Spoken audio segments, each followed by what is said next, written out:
아름답고 복된 교회 성도 여러분, 5월 6일 수요일입니다. 오늘은 빌립보서 강의 마지막 시간이 되겠습니다. 주 예수 그리스도의 은혜라는 제목으로 빌립보서 4장 21절로 23절의 말씀을 증거하도록 하겠습니다. 오늘 본문 말씀 중에 마지막 절 23절만 읽겠습니다.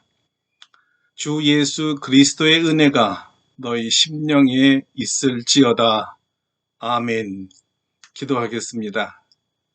거룩하신 하나님, 오늘 빌립보서 강의 마지막 시간입니다.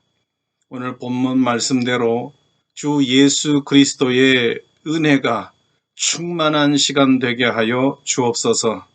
성령님 우리와 함께 하시고 각 처에서 예배를 드리는 귀한 심령들에게 성령을 물붓듯이 부어 주시옵소서. 예수님의 이름으로 기도드립니다. 아멘. 오늘 빌립보서 강의 마지막 시간입니다. 기쁨의 편지인 빌립보서를 통해 어떤 고난과 상황 속에서도 주 안에 있는 자들은 기뻐하며 자족하며 능력 주시는 주님 안에서 승리하고 모든 필요를 채워주시는 하나님의 은혜로 사는 그리스도인의 삶의 방식을 배웠습니다. 예수 그리스도의 겸손, 즉 자기 부정과 자기 비움 그리고 자기 비하를 통해 자신만 겸손한 주님 닮아가게 삶이 아니라 예수 신앙 공동체 모든 지체들이 서로 사랑하며 섬기는 종의 삶도 배웠습니다. 우리도 옛적에 유익하던 모든 세상 것은 다 배설물로 여기고 표대를 향해 그리스도 안에서 하나님께서 위에서 부르시는 부름의 상을 위하여 달려가고 있습니다. 아무것도 염려하지 말고 기도와 간구로 주님 주신 평강을 누리는 기도의 삶도 살고 있습니다. 이제 빌립보서의 결론이며 바울 사도의 마지막 작별 인사로 편지를 마칩니다. 그 끝이 은혜입니다. 우리 주 예수 그리스도의 은혜지요.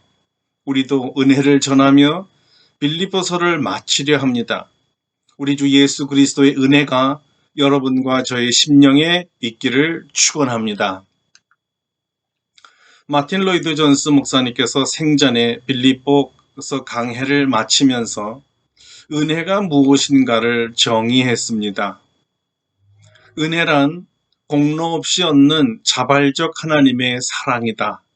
하나님 마음속에서 일어난 값없고 자발적인 어떤 것이며, 즉 인간 스스로가 가질 만한 어떤 것도 포함되지 않는 어떤 것이다. 은혜란 선하고 귀한 사람 안에 있는 어떤 것에 대한 반응이 결코 아니다. 은혜는 하나님께서 인간을 바라보시며 그 인간이 어떠한 종류의 인간이든 간에 주시는 축복이다. 이것이 성서가 말하는 은혜의 본질이다. 비록 인간이 하나님께 죄를 짓고 하나님을 반역해서 축복을 받기에는 전혀 자격이 없을지라도 하나님께서 그 인간을 바라보며 그의 무한한 은혜로 그를 축복하시기로 작정하신다. 하나님께서 하늘에서 지구에 있는 사람들, 다시 말해 죄의 결과로 인해 처참한 이 상태에 빠져 있는 인간들과 그들의 불행을 내려다 보십니다. 하나님께서 이 죄인들에 대해 느끼는 첫 감정은 불쌍하다는 긍휼입니다. 하나님께서 이 불쌍한 죄인을 향하여 긍휼을 베풀며 은혜를 주시기로 마음을 정하십니다.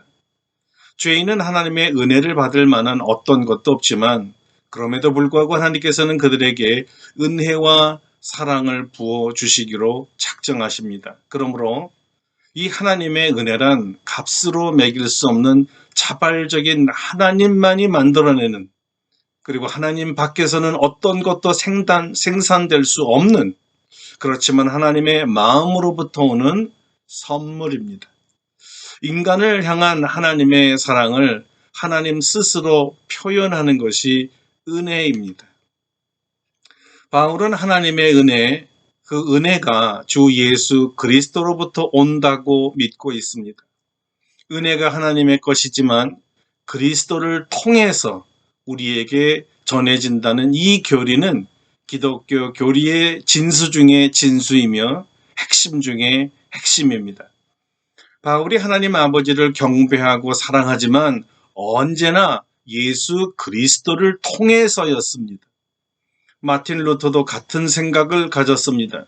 그가 말하기를 나는 예수 그리스도 없이는 하나님을 알 수 없다라고 말한 것이 바로 이런 의미이죠. 바울이 루터가 이렇게 확신할 수 있는 근거는 무엇이었을까요? 예수님께서 직접 하신 말씀 때문이었습니다. 나는 길이요 진리요 생명이니 나로 말미암지 않고는 아버지께 올 자가 아무도 없느니라. 예수님으로 말미암지 않고는 하나님의 은혜가 올 수가 없다는 것입니다. 오늘 본문에서 바울은 주 예수 그리스도의 은혜를 맛보는 곳이 우리의 심령이라고 합니다. 주 예수 그리스도의 은혜가 너희 심령에 있을지어다. 하나님과의 교통이 이루어지는 곳이 어디일까요? 그것은 다름 아닌 우리의 심령이었습니다. 바울이 말한 심령은 인간의 육과 혼과 영 중에 우리의 영을 말합니다. 인간의 영이 바로 하나님을 만나는 곳입니다. 우리의 영이 주 예수 그리스도의 은혜를 받아야 전체 우리 삶이 풍성해집니다. 우리의 영이 그리스도의 은혜를 받아야 할 이유가 무엇일까? 바울은 빌립보서에서 6가지로 설명했습니다. 첫째, 그리스도의 은혜가 주 안에서 기뻐하는 삶을 살게 하기 때문입니다. 우리 심령에 주 예수 그리스도의 십자가의 은혜가 임하면 무엇보다도 먼저 우리 삶이 즐거워집니다. 기쁨이 넘치지요. 행복한 삶을 살게 됩니다. 예수 그리스도의 무한대의 사랑을 체험한 자가 어찌 슬프게 살 수 있겠습니까? 찬송가 85장에서 시인은 예수 그리스도의 사랑을 이렇게 노래했습니다. 구주를 생각만 해도 내 마음이 좋거든. 주 얼굴 배울 때여야 얼마나 좋으랴. 만민의 구주 예수여, 귀하신 이름은 천지의 온갖 이름 중 비할 데 없도다. 참 회개하는 자에게 소망이 되시고 구하는 자에게는 기쁨이 되신다. 예수님의 넓은 사랑을 어찌다 말하랴. 그 사랑 받은 사람만 그 사랑 알도다. 사랑의 구주 예수여, 내 기쁨 되시고 이제와 또한 영원히 영광이 되소서. 여러분, 이 찬송가가 여러분의 고백이지요? 구원의 감격으로 가슴이 뭉클하여서 주를 찬송하시지요? 그 이유를 아십니까? 그 이유는 그리스도의 은혜를 받은 자는 감사와 기쁨의 찬송이 그 입술에서 멈추지 않기 때문입니다. 둘째, 우리 심령에 그리스도 예수의 은혜가 있어야 할 이유는 은혜를 받아야 주님과 주님의 복음을 위하여 고난받기를 두려워하지 않기 때문입니다. 바울 사도께서 그의 전 선교 사역 중에 감옥에서 고난을 받았다고 기가 죽거나 불평하는 모습을 전혀 찾을 수가 없습니다. 오히려 능력받는 자격을 주신 것에 대해 감사했지요. 오히려 그는 감옥 안에서 감옥 밖에 있는 사람들에게 기뻐하라고 권면할 정도였으니까요. 그리고는 그리스도의 영광에 참여하려는 자는 그리스도의 고난에도 참여해야 한다고 말하기도 했지요. 자신이 관자가 되어도 그리스도의 복음을 위한 고난은 그를 약하게 만들거나 비굴하게 만들거나 복음을 전하지 못할 핑계를 만들지 않았습니다. 시대를 초월하여 그리스도의 은혜를 받고 그 심령이 강건해진 사람들은 다 그리스도를 위한 고난을 그들의 영광으로 여겼습니다. 누가는 사도행전에서 베드로의 고난을 이겨내는 영광스러운 장면을 소개합니다. 오순절에 베드로가 그 심령의 성령을 받아 그리스도의 은혜로 충만해진 뒤였습니다. 성전 미문에 앉아있는 병자를 고치자 관원들이 베드로와 요한을 붙잡아다가 채찍질하며 예수의 이름으로 말하는 것을 금하고 놓아주었습니다. 그러나 사도들은 그 이름을 위하여 능력받는 일에 합당한 자로 여기심을 기뻐하면서 공회 앞을 떠났다고 합니다. 이것이 어떻게 가능했을까요? 바로 예수 그리스도의 은혜 때문이었습니다. 그리스도의 은혜를 받은 자는 자신이 그리스도임을 부끄러워하지 않습니다. 예수를 부끄러워하지 않습니다. 자신을 구원한 예수님의 복음을 부끄러워하지 않습니다. 로마서입니다. 내가 복음을 부끄러워하지 아니하노니 이 복음은 모든 믿는 자에게 구원을 주시는 하나님의 능력이 됨이라. 복음은 부끄러운 것이 아닙니다. 복음은 자랑입니다. 죄인에게 구원을 주시는 하나님의 능력이거든요. 그러니 어찌 부끄럽겠습니까? 예수 그리스도의 이름을 인하여 받는 고난을 달게 받습니다. 오히려 그리스도의 이름을 위하여 능력받는 일에 합당한 자로 여기심을 기뻐합니다. 바울의 고백이었습니다.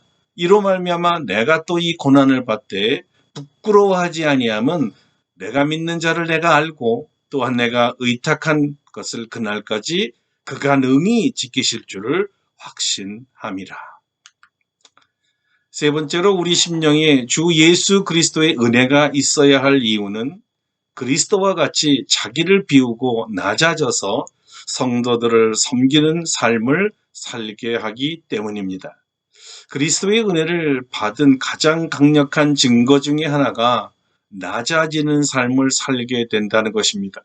겸손은 그리스도의 은혜를 받은 최고의 표징이거든요. 왜냐하면 예수님께서 살아생전에 말씀하시기를 나는 마음이 온유하고 겸손하니 나를 배우라 하셨기에 그분의 은혜를 받는 자는 무엇보다도 주님의 낮아지심을 배우려 할 것이기 때문입니다. 자기의 자랑거리를 배설물로 여기고 오직 그리스도와 그의 십자가만을 자랑하는 사람이 되지요. 그리스도의 자기 비하를 배운 사람은 섬기는 사람이 됩니다. 천하를 다스리는 권세가 있을지라도 아무리 큰 권세를 가진 자보다는 하나님을 섬기는 겸손한 농부가 훨씬 나은 것입니다.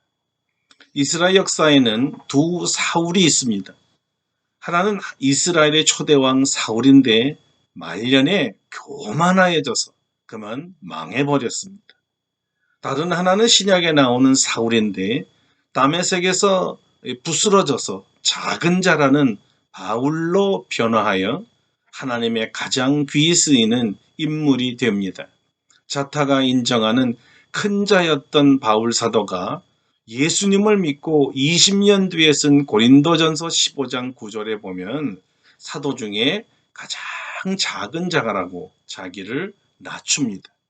그리고 한 3년 후에 쓴 에베소서 3장 8절에는 성도 중에 지극히 작은 자보다 더 작은 자라고 자신을 더 낮추더니 말년에 쓴 디모데전서 1장 15절에는 죄인 중에 괴수라고 하면서 더욱더 낮춰서 이 세상에 가장 작은 자가 되었던 것입니다.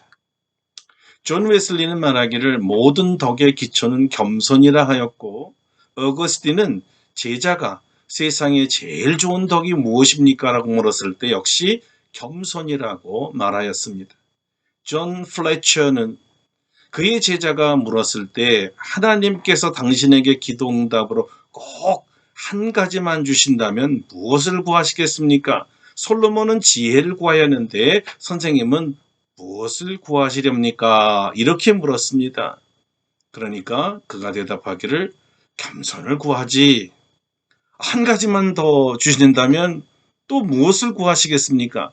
그거야 또 겸손이지. 선생님 한 가지만 더 주신다면요. 나는 또 겸손을 구할 것이야. 이렇게 말하였다고 합니다. 겸손해진다는 것은 성품이 아니라 그리스도의 은혜로 오는 선물이라는 것을 아는 것이 아주 중요합니다.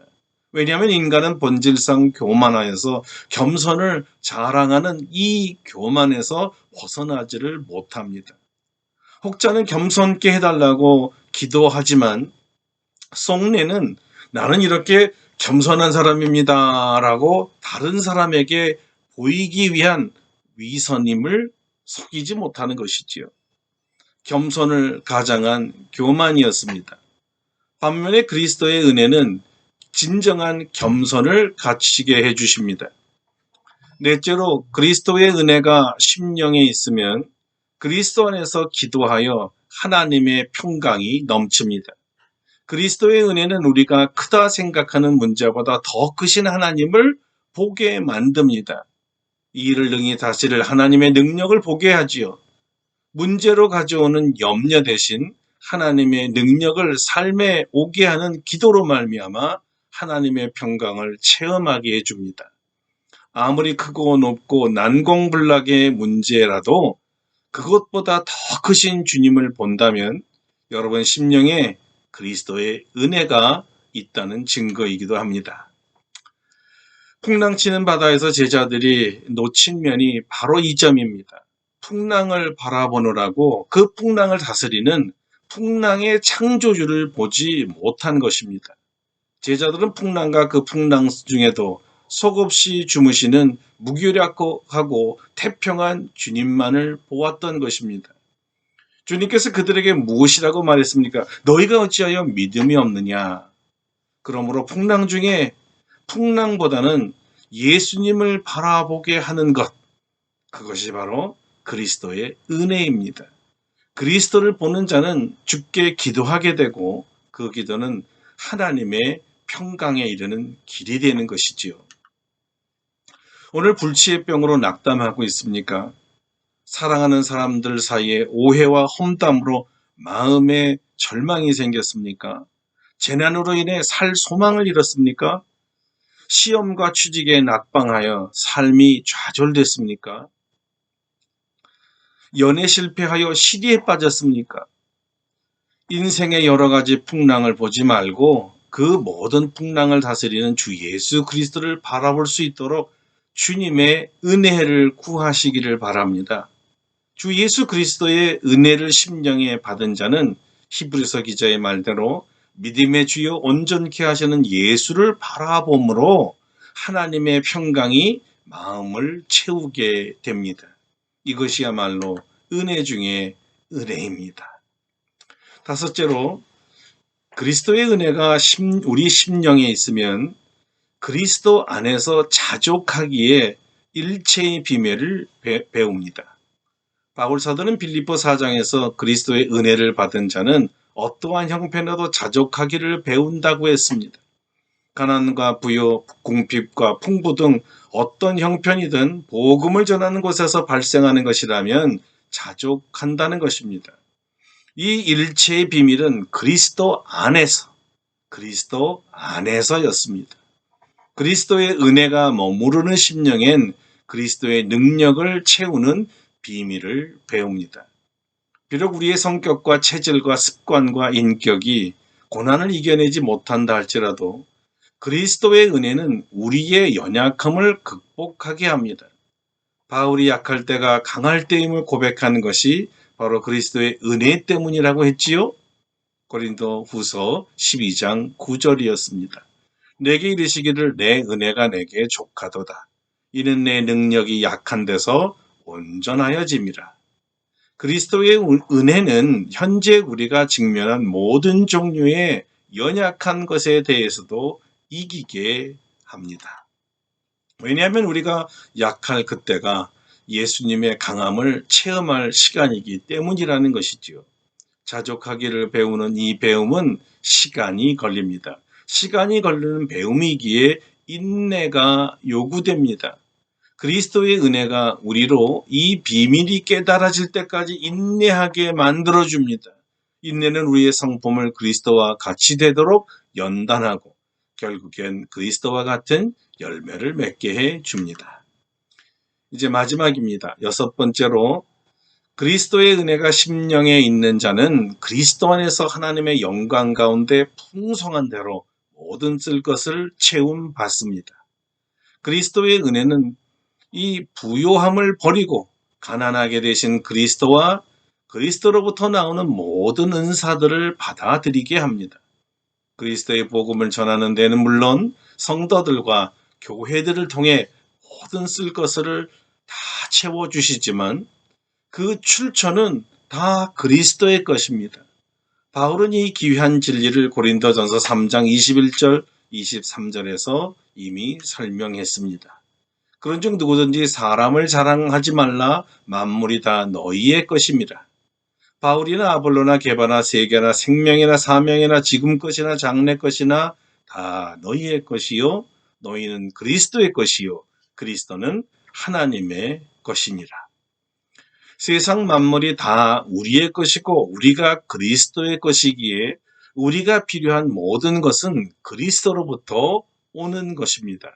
하나님의 풍성함이 바로 이 정도입니다. 세상 만물과 그리스도까지 우리에게 은혜로 선물로 주셨습니다. 그러나 어떻게 이 거대한 하나님의 선물들을 우리가 소유할 수 있을까요? 바로 그리스도의 은혜가 우리 심령에 있을 때입니다. 그리스도의 은혜는 세상 만물이 하나님께 속한 것과 우리에게 주신 것을 알고 하나님의 영광을 위하여 쓸 수 있는 지혜와 믿음을 갖게 해주지요. 그러므로 물질이 없어 하나님의 일을 할 수 없다고 말하지 마시기를 바랍니다. 도리어 주 예수 그리스도의 은혜가 풍성하기를 구하십시오. 값없이 주시는 하나님의 은혜가 그리스도 안에서 여러분 심령 위에 부어지고 채워지는 놀라운 기적을 체험할 것입니다. 이렇게 사도 바울은 그리스도의 은혜가 우리 심령에 있기를 축원했습니다. 이 축원은 바울이 빌립보 교인들을 향한 뜨거운 축복의 기도였습니다. 목사가 성도들에게 빌어주는 최고의 축복 중의 축복은 건강이나 사업의 성공이나 좋은 가정을 이루는 것이 아닙니다. 목사에게 주신 축복권 중에 최고의 복은 예수 그리스도의 은혜가 영원토록 성도의 심령에 있게 하는 것입니다. 그러므로 말씀을 따라 우리 아름답고 복된 교회 성도님들을 축복하겠습니다. 주 예수 그리스도의 은혜가 여러분 심령에 있기를 축원합니다. 아멘. 기도하겠습니다. 하나님 감사합니다. 이제 하나님의 은혜로 빌립보서 강해를 마칠 수 있어서 너무 감사합니다. 기쁨의 편지입니다. 이 말씀을 듣고 배우는 내내 우리 심령이 기뻐하며 앞으로도 더욱더 주 안에서 기뻐하는 삶을 살게 하여 주시옵소서. 주 예수 그리스도의 은혜로 우리가 삽니다. 예수님의 은혜 때문에 기쁘게 삽니다. 은혜로 인하여 고난을 이깁니다. 은혜로 인하여 하나님의 풍성함을 체험합니다. 은혜로 인하여 예수님처럼 겸손하여 섬기는 자의 삶을 삽니다. 은혜로 우리에게 닥치는 어떤 고난도 이겨낼 수가 있습니다. 은혜로 인하여 우리는 모든 쓸 것을 채워주시는 하나님을 의지하며 살게 됩니다. 우리 아름답고 복된 교회 성도 위에 그리스도의 은혜가 영원토록 충만케 하여 주시옵소서. 예수 그리스도의 이름으로 감사 기도드립니다. 아멘.